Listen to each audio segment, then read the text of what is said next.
Frente Interno, Estados Unidos. Taos, Nuevo México. Arthur Sinclair, hijo, es la viva imagen de un patricio del viejo mundo, alto, delgado, con el cabello blanco muy corto y un afectado acento de Harvard. Habla con el éter sin hacer apenas contacto visual ni detenerse a preguntar.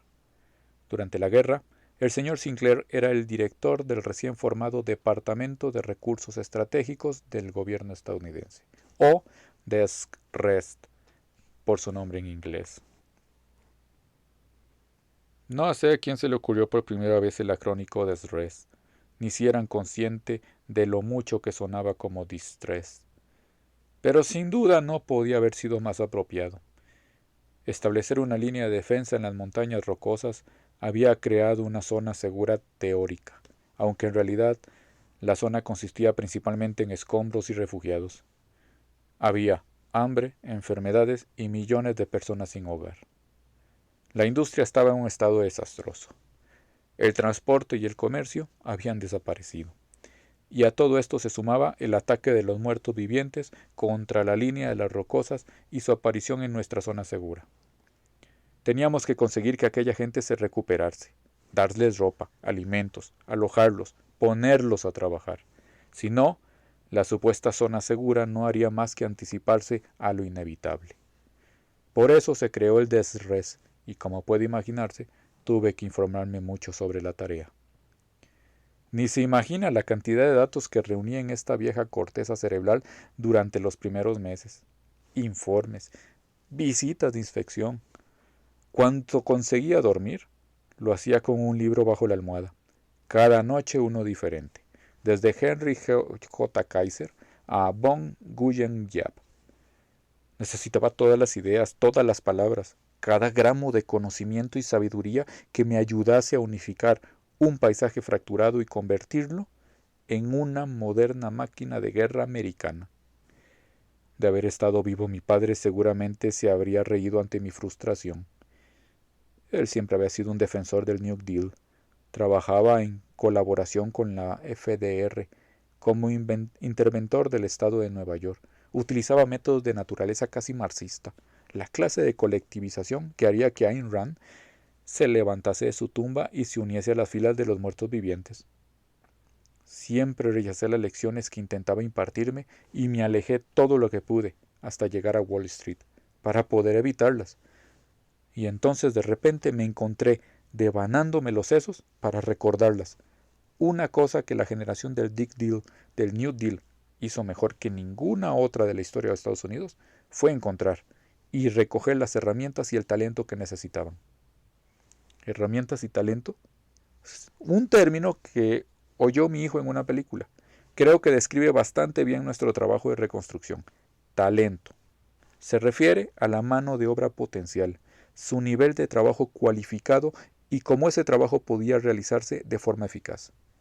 Si le soy completamente sincero, nuestro suministro de talento estaba en números rojos. Teníamos una economía postindustrial basada en los servicios, tan compleja y altamente especializada que cada individuo solo podía funcionar dentro de los confines de su estrecha estructura compartimentalizada. Debería haber visto algunas de las profesiones que aparecían en nuestro primer censo de empleo. Todos eran alguna versión de ejecutivo, representante, analista o asesor. Eran trabajos perfectamente adecuados para el mundo anterior a la guerra, pero completamente fuera de lugar en la crisis a la que nos enfrentábamos. Necesitábamos carpinteros, albañiles, maquinistas, herreros. Aunque contábamos con esas personas, no teníamos todos los que necesitábamos. La primera encuesta de empleo reveló que más del 75% de la población civil estaba clasificado como F6, sin vocación valiosa. Necesitábamos un enorme programa de reciclaje profesional. En resumidas cuentas, teníamos que hacer que los oficinistas se ensuciaran las manos. Fue un proceso lento, porque no había tráfico aéreo, las carreteras y las líneas férreas estaban destrozadas y el combustible, santo cielo, no se podía encontrar ni un depósito de gasolina entre Blaine, Washington, e Imperial Beach, en California. A esto había que añadir que los Estados Unidos, antes de la guerra, no solo tenían una infraestructura basada en ciudades dormitorio, sino que dicho método también había permitido diferentes niveles de segregación económica. Teníamos barrios enteros de las afueras con profesionales de clase media alta sin el más elemental conocimiento de cómo sustituir una ventana rota. Los que tenían esos conocimientos vivían en sus propios guetos de obreros, a 1 hora de distancia en coche, lo que significaba un día entero a pie. No se engañe, al principio las piernas eran el medio de locomoción más extendido. Si se resolvía ese problema, no, perdón, reto. Los problemas no existen. Si resolvía ese problema, nos quedaba el de los campos de refugiados. Había cientos de ellos, algunos pequeños como aparcamientos y otros que se extendían varios kilómetros repartidos entre las montañas y la costa, todos necesitados de ayuda gubernamental, todos un suminero continuo para nuestros reducidos recursos. En el primer lugar de mi lista, antes de los demás retos, se encontraba la necesidad de vaciar los campos. Cualquier persona de nivel F6, pero físicamente apta, se convertía en mano de obra sin cualificar. Para quitar escombros, recoger cosechas, cavar tumbas. Había que cavar muchas tumbas. Los del nivel A1, es decir, los que habían adquirido las habilidades apropiadas antes de la guerra, se convirtieron en parte de nuestro programa de autosuficiencia de la comunidad. Se trataba de un grupo variopinto de instructores cuya misión consistía en impartir a aquellos ratones de oficina sedentarios y demasiado cualificados los conocimientos necesarios para que pudieran valerse por sí mismos. Fue un éxito instantáneo. En 3 meses se redujeron drásticamente las solicitudes de ayuda gubernamental. No sabe lo vital que resultó esto para la victoria, porque nos permitió pasar de tener una economía de supervivencia estancada a lograr una producción bélica máxima. Fue el nuevo decreto de reeducación nacional, la expresión orgánica del programa de autosuficiencia. Diría que se trató del mayor programa de formación laboral desde la Segunda Guerra Mundial y probablemente el más radical de nuestra historia. En algunas ocasiones han mencionado los problemas a los que se enfrentó el decreto de reeducación nacional. Iba a eso. El presidente me dio el poder que necesitaba para enfrentarme a cualquier problema logístico o físico. Pero por desgracia, lo que ni él ni nadie en la faz de la tierra podía darme era el poder para cambiar la forma de pensar de la gente. Como le he explicado, Estados Unidos se componía de una mano de obra segregada y en muchos casos esa segregación contenía un elemento cultural. Muchos de nuestros instructores eran inmigrantes de primera generación, gente que sabía cómo cuidar de sí misma, cómo sobrevivir con muy poco y trabajar con lo que tenía. Se trataba de personas que cultivaban pequeños huertos en el patio de atrás, hacían reparaciones en sus hogares y conseguían que sus electrodomésticos funcionasen durante todo el tiempo que fuera mecánicamente posible. Resultaba crucial que estas personas nos enseñaran a romper con nuestros cómodos estilos de vida, donde todo era de usar y tirar, aunque antes su trabajo era precisamente lo que nos había permitido mantener aquel estilo de vida. Sí, había racismo, pero también clasismo. Imagine que es usted un abogado de empresa de alto nivel. Se ha pasado la vida revisando contratos, cerrando negocios y hablando por teléfono, porque eso es lo que se le da bien, lo que lo ha hecho rico y lo que le permite emplear a un fontanero para que le arregle el inodoro. Y así poder seguir hablando por teléfono. Cuanto más trabaja, más gana, y más peones contrata para tener el tiempo necesario para ganar más dinero. Así funciona el mundo. Así funcionaba. Sin embargo, un día deja de funcionar así. Nadie necesita que le revisen un contrato o le cierren un negocio, sino que le arreglen el inodoro, y de repente ese peón es su profesor, quizá incluso su jefe. Para algunos, eso era más aterrador que los muertos vivientes. Una vez, durante una visita de recogida de datos por Los Ángeles, me senté en la parte de atrás de una clase de reeducación. Los alumnos eran personas que habían tenido puestos importantes en la industria del entretenimiento, una mezcla de agentes, representantes y directores creativos, que a saber lo que era en realidad.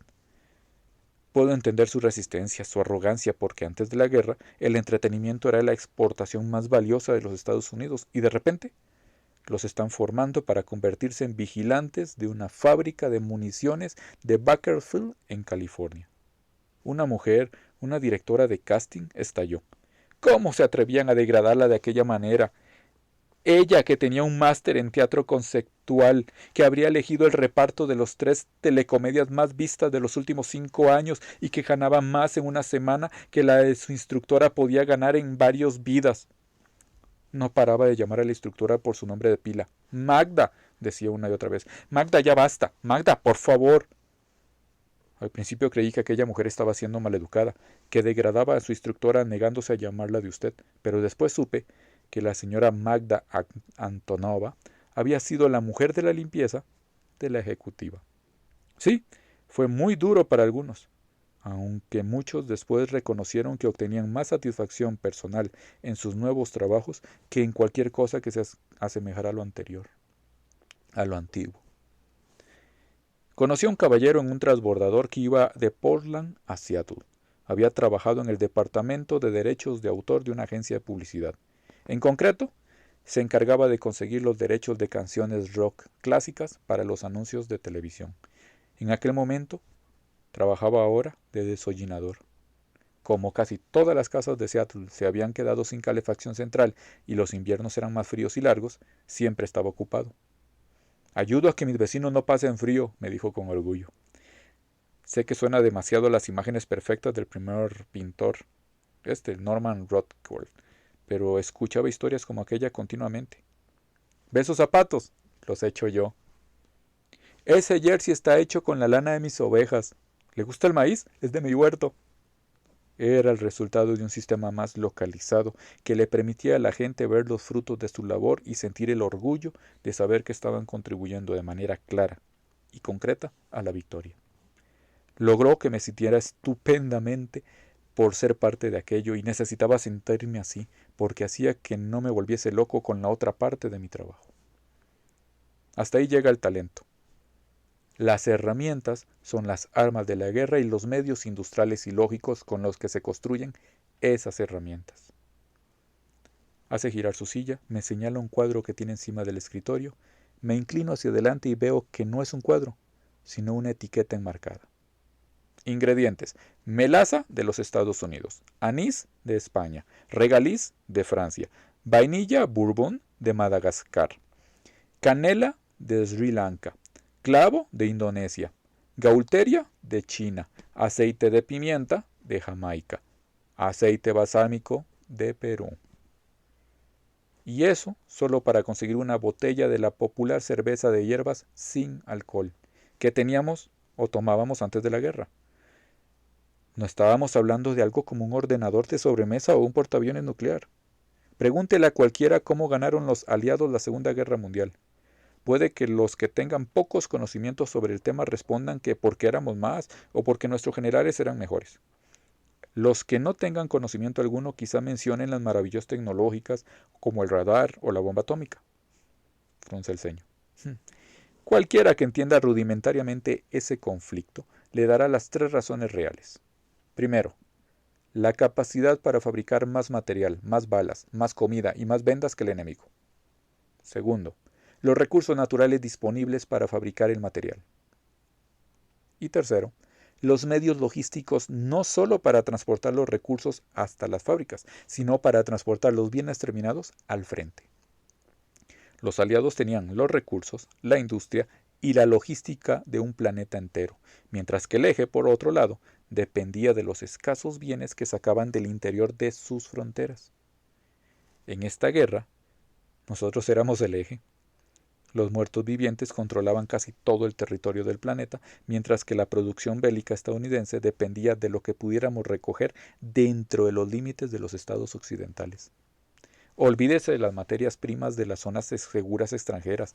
Nuestra flota mercante estaba hasta arriba de refugiados, y la escasez de combustible había dejado en tierra casi toda nuestra armada. Si contábamos con algunas ventajas, sí. La base agrícola de California podía, al menos, librarnos de morir de hambre si conseguíamos reconstruirla. Los productores de cítricos no se dejaron apartar en silencio, ni tampoco los rancheros. Los peores fueron los magnates de las vacas, que controlaban muchas tierras que podían convertirse en cultivo. ¿Ha oído hablar alguna vez de Don Hill? ¿Ha visto la película sobre él que hizo Roy Elliott? Fue cuando la plaga llegó a San Joaquín Valley y los muertos subían por sus vallas, atacaban su ganado y lo hacían pedazos como si fuesen hormigas africanas. Y allí en medio estaba él, disparando y dando voces, como Gregory Peck en Duelo al Sol. Traté con él abiertamente, con honestidad, igual que con los demás, le di a elegir. Le recordé que el invierno se acercaba y que todavía quedaba mucha gente hambrienta por ahí. Lo avisé de que no tenía protección gubernamental de ningún tipo cuando las hordas de refugiados muertos de hambre terminasen lo que habían empezado los muertos a secas. Gil era un cabrón valiente y cabezota, pero no imbécil. Así que aceptó entregar sus tierras y ganado a condición de que no tocase el ganado para cría de nadie. Nos dimos la mano para cerrar el trato. Filetes tiernos y jugosos. ¿Se le ocurre un símbolo mejor de nuestro artificial nivel de vida de antes de la guerra? En cualquier caso, al final, ese nivel de vida se convirtió en nuestra segunda mejor base. La única forma de suplir nuestra base de recursos era el reciclaje. No se trataba de nada nuevo porque los israelíes habían empezado a hacerlo después de sellar sus fronteras y desde entonces todos los países habían adoptado la medida en diferentes grados. Sin embargo, nadie tenía unas reservas comparables a las nuestras. Piense en eso. Piense en cómo era la vida en los Estados Unidos antes de la guerra. Hasta la clase media disfrutaba o daba por sentado una comodidad material que no tenía precedentes en ninguna otra nación o época de la historia humana. Solo en Los Ángeles, la cantidad de ropa, utensilios de cocina, aparatos electrónicos y automóviles eran superior a la población de antes de la guerra en una proporción de 3-1. Había millones de coches en todas las casas y barrios. Montamos una industria entera de más de 100.000 empleados trabajando 3 turnos, 7 días a la semana, recogiendo, catalogando, desmontando, almacenando y enviando partes a piezas a lo largo de la costa. Hubo algunos problemas porque, como ocurría con los ganaderos, la gente no quería entregar sus Hummers o sus deportivos italianos de época comprados para superar la crisis de los 40. Es curioso. No había combustible para hacerlos funcionar, pero se aferraban a ellos igualmente. No me preocupaba mucho porque, comparados con el estamento militar, eran un encanto. De todos mis adversarios, sin duda, los más tenaces eran los que llevaban uniforme. Nunca tuve control directo sobre los recursos de I+D, y ellos tenían luz verde para hacer lo que quisieran. Sin embargo, como casi todos sus programas se entregaban a contratistas civiles y esos contratistas dependían de los recursos que controlaba la DSRES, yo ejercía un control de facto.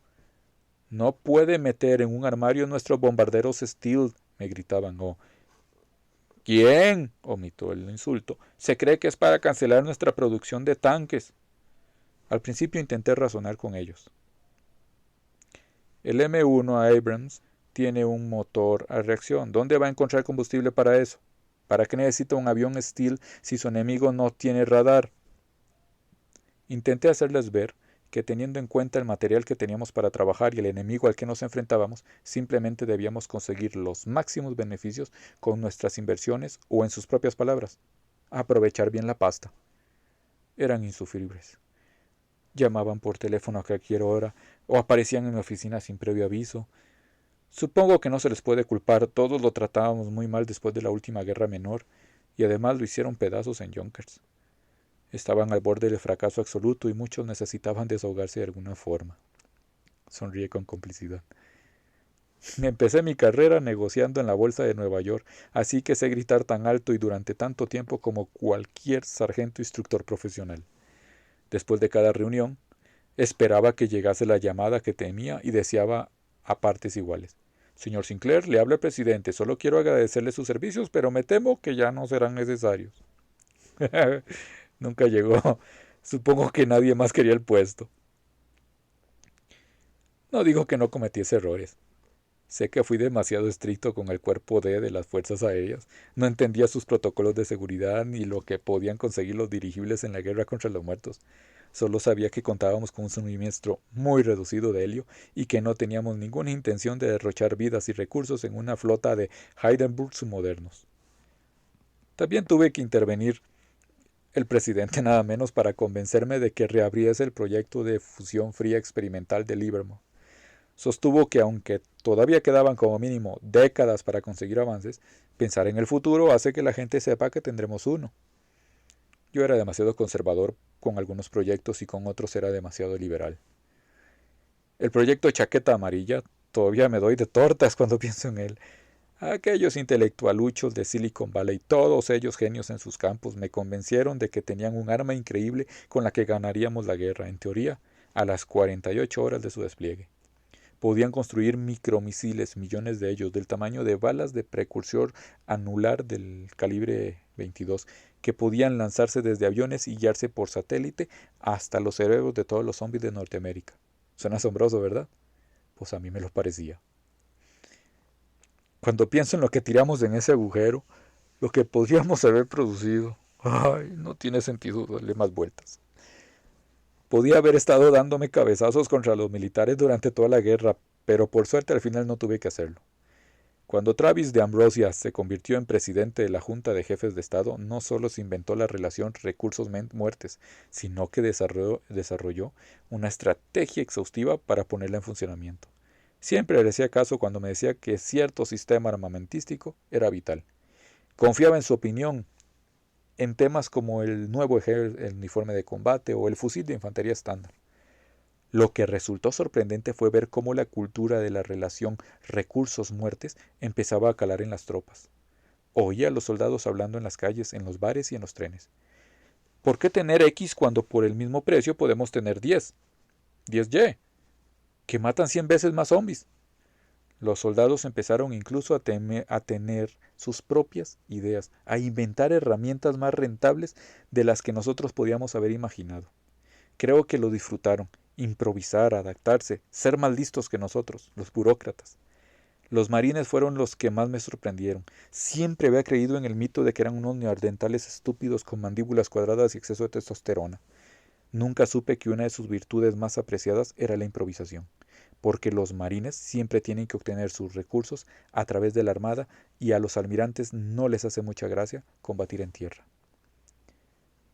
Sinclair señala un punto en la pared sobre mi cabeza. Tiene colgada una pesada barra de acero que termina en algo que parece una mezcla entre una pala y un hacha de combate de 2 hojas.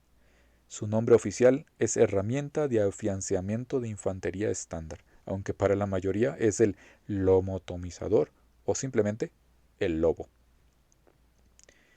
Los cabezabuques inventaron eso, utilizando tan solo el acero de los coches reciclados.